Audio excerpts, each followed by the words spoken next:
नमस्कार दोस्तों, आज की वीडियो में हम आपको कार्तिक मास में सुनी जाने वाली 4 चिड़ियों की कहानी सुनाएंगे।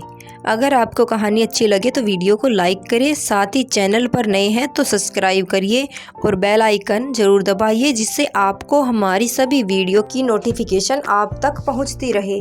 एक नगर में 4 चिड़िया एक साथ एक पेड़ पर रहा करती थी। एक दिन एक चिड़िया ने 2 औरतों को कार्तिक स्नान, महत्व, व्रत आदि के बारे में बात करते हुए सुना।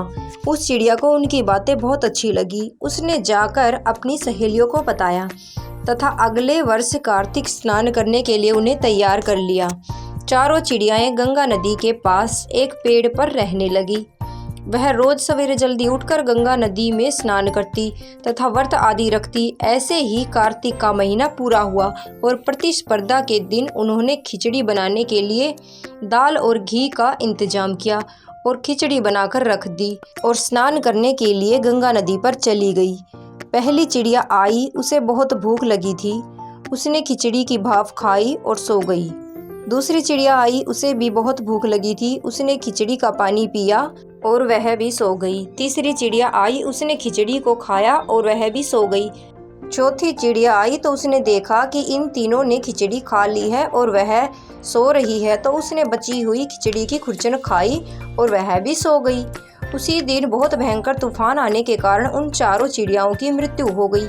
फिर अगले जन्म में जिस चिड़िया ने खिचड़ी की भाप खाई थी, उसने राजा के यहाँ राजकुमारी का जन्म लिया।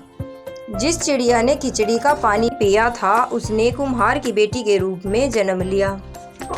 जिस चिड़िया ने खिचड़ी को खाया था, उसने ब्राह्मण की बेटी के रूप में जन्म लिया। और जिस चिड़िया ने खिचड़ी की खुरचन खाई थी, उसने राजा के यहाँ हथनी के रूप में जन्म लिया। कुम्हार की बेटी राजकुमारी के यहाँ दासी बनी और ब्राह्मण की बेटी राजकुमारी की पक्की सहेली बनी। प्रभु कृपा से राजकुमारी को अपने पिछले जन्म की सभी बातें याद थी। जब राजकुमारी बड़ी हो गई तो उसका विवाह कर दिया गया। विदाई के समय उसने अपने पिता से कहा कि मैं अपनी सहेली और अपनी दासी को अपने साथ ले जाऊंगी। राजा ने हाँ भर दी। फिर राजकुमारी बोली कि मैं उस हथनी को भी अपने साथ ले जाऊंगी। राजा ने सैनिकों को भेजा और कहा कि हथनी को ले आओ। वह हथनी किसी से भी नहीं उठी। फिर राजकुमारी ने जाकर उसके कान में पिछले जन्म की सारी बातें कही तो हथनी खड़ी हो गई।